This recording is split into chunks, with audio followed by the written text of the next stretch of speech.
Okay, I have the VOSMEP SM008 or SM08 smartwatch. It Don't worry if you can't see us very well. I'm going to give you a bit of information about it, what it does, its specs. Then I'm going to show you it closer up. Then I'm going to show you its interface briefly, although this is a review, not a tutorial, but I'll give you a brief look. Then at the end I'll tell you if I recommend it or not and its price.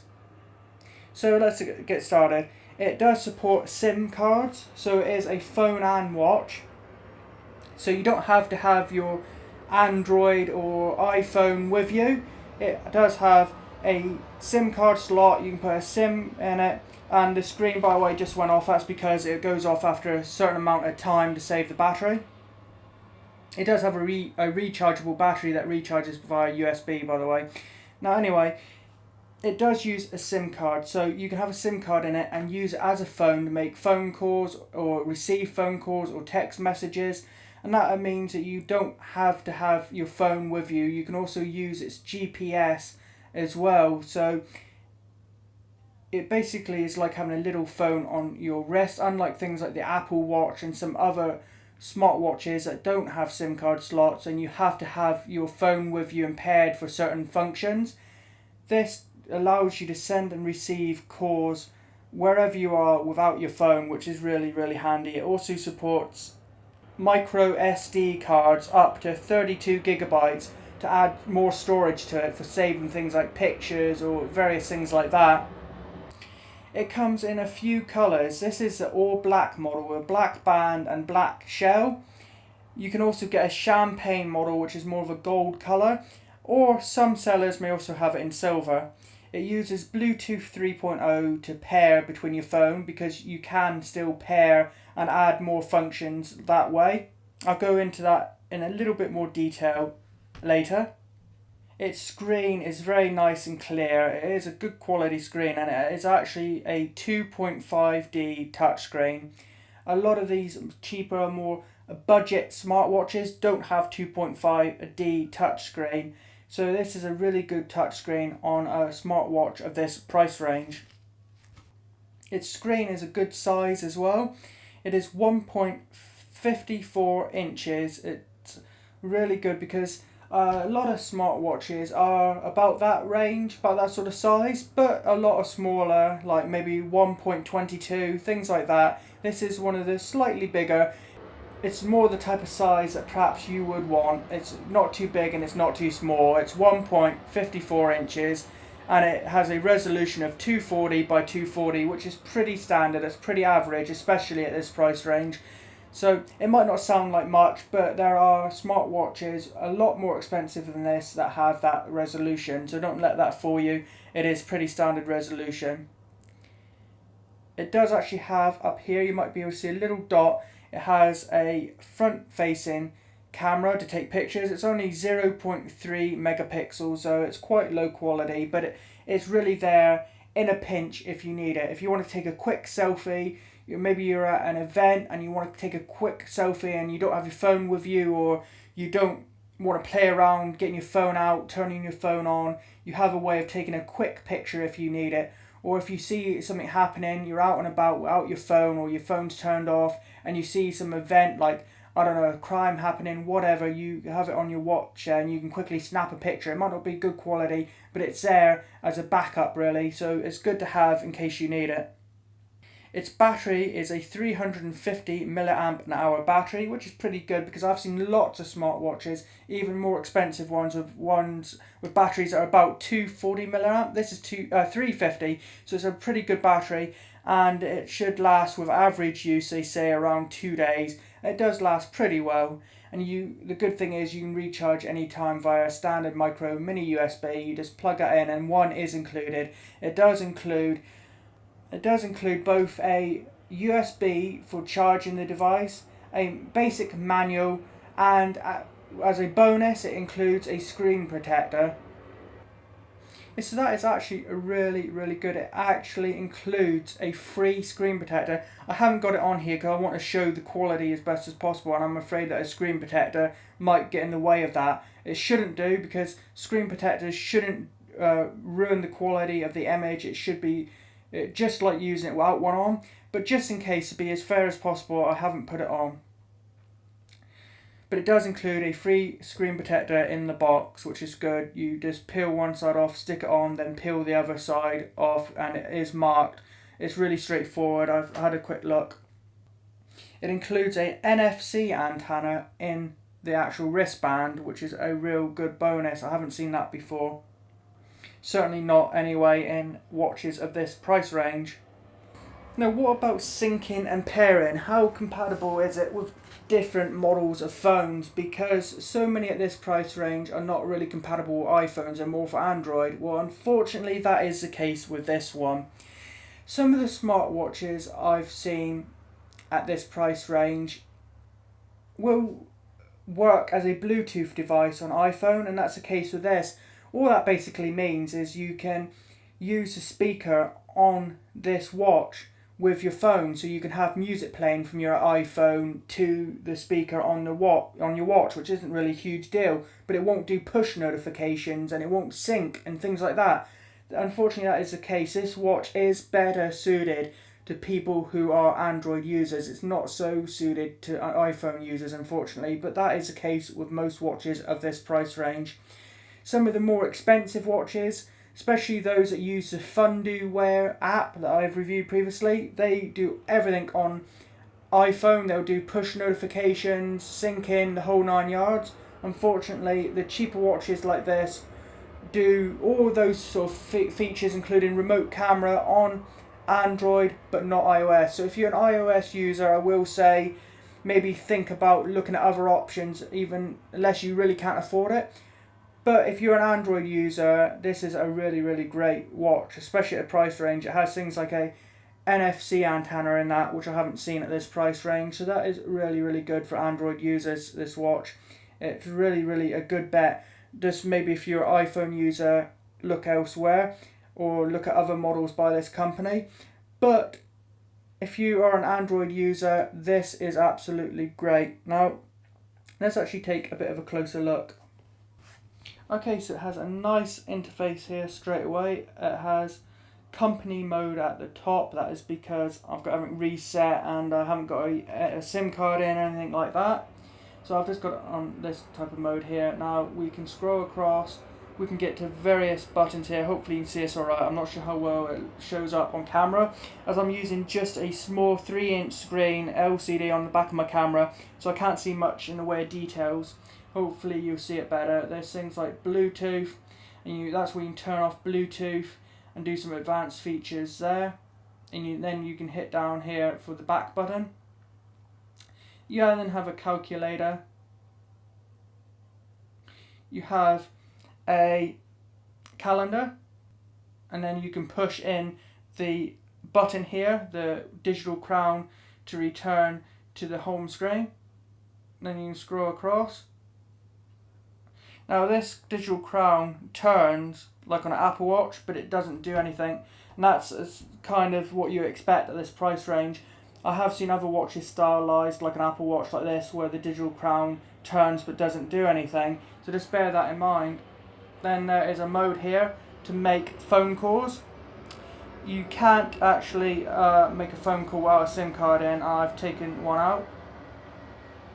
There is a missed calls, dialed calls, received calls, or all calls. So there's a nice easy interface here to see any missed calls and received and dialed calls. So that is actually really, really handy.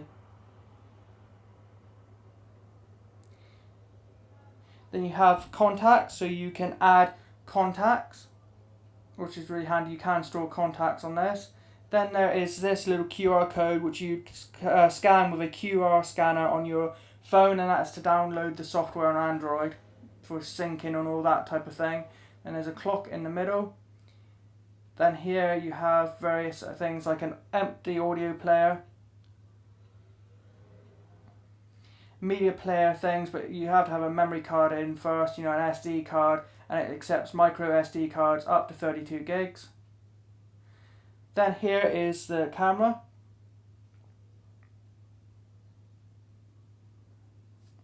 Then there's options down here. So switch to video mode, so you can record video with it. Photos, camera settings. We look here, we got various things like contrast, anti-flicker 50 or 60 Hz, scene mode, white balance is on auto, delay timer, things like that. I'll just leave them on auto if I were you, unless you really know you need to change it. Then settings. Now what is under settings? You can get to phone settings. That's where you set your date, time, language if you need to, display. Now if we go to display, that is where you select a different wallpaper if you want. But if we go down here, this is interesting, motion. Now normally this is a feature in more expensive smartwatches, such as those that cost £50 or £70, and some of those cost £50 don't have this. Motion is where it will detect the motion of your arm. So if you put it down, it will go off. You raise your wrist, it turns back on. Put your wrist down and it will automatically go off to save battery, just like the Apple Watch. That is a feature this has, and I haven't seen that on a watch this price range before.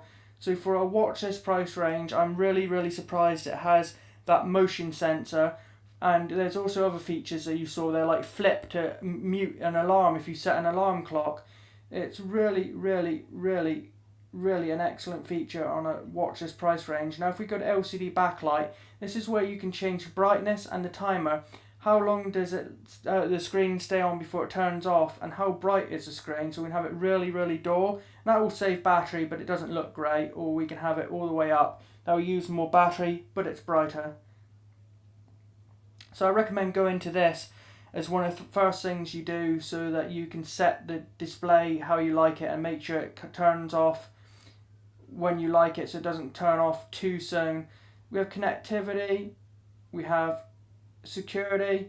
This is where you can set a phone lock and change the password. Notification setting for messaging.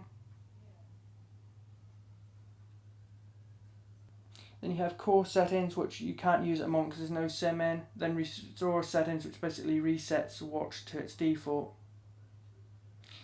Now from this screen, if you hit this, it looks like the Windows logo, and I don't know why it looks like that. You can go to general, or you can select different sort of profiles, such as silent, meeting, outdoor. Silent is where it will vibrate if there's a phone call or there's a message or there's a notification, but it won't make a ringing noise, and it won't disturb you if you're in an environment like a library or a meeting where that would be a problem.